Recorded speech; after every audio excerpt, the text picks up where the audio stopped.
I am curious, of course, about the families. And as you said, they turned down significant bribe. And to be honest, if any of them had taken it, I would be hard-pressed to still to be judgmental about it. But that still leaves the question of who's been taking care of these people. They lost breadwinners. Exactly.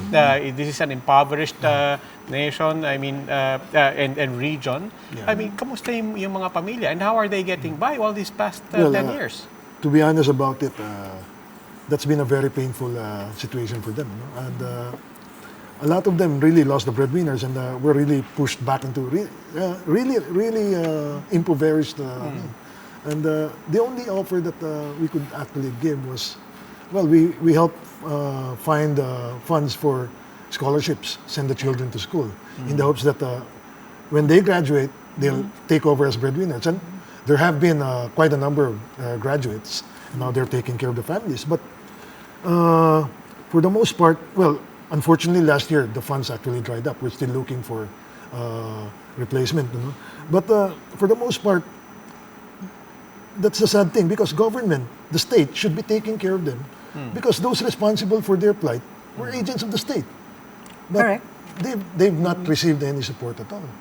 I think they have for a while because they got something from PCSO, the DSWD, and that is a one-time. Yeah, that was early days. But I mean, look, there might be people watching just for the sake of the students of these who were kids before who are still trying to. How many potential scholars are we talking about here? Well, the Ampatuan children alone, I think there were more than 60. Sorry, the media victim children alone, more than 60. Yeah. Around 60. Yeah. So we've graduated, I think, 30 or so. So about 30 more kids to put through to school. There are some kids who are really, we even have children who were still in the wombs of their mothers when they're... Did any of the children study journalism? Yes, I think one is taking up mass communications. The daughter of Bart Maravilla. One only. One only, as far as I know. But it's difficult. Like when we were there last Sunday with the families at the site, and the children put on a skit, and one of them was saying they literally lived months without electricity or water because they couldn't pay for the utilities. That's very sad. Yeah. And I also, they come to my office because I allow them to come to my office and we share.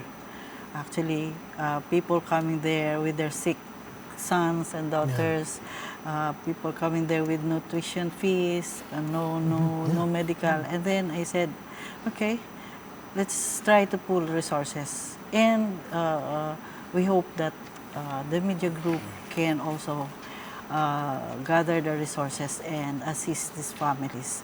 Because the government can only give that much.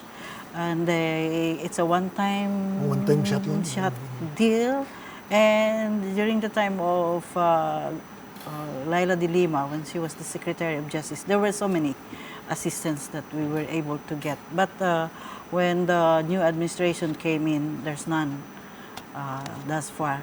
The Tutumaon Dadato was able to put some of them working in the plantation, some of them, but because we have to take care of the families of the witnesses, that is where our focus was.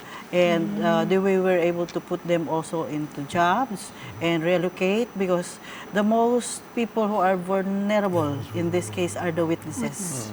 It's not so much of the victim's family, not that their plight is being put down, but it's more on the witnesses because until the Supreme Court ruling of finality of whether they are guilty or not, we still have to continue.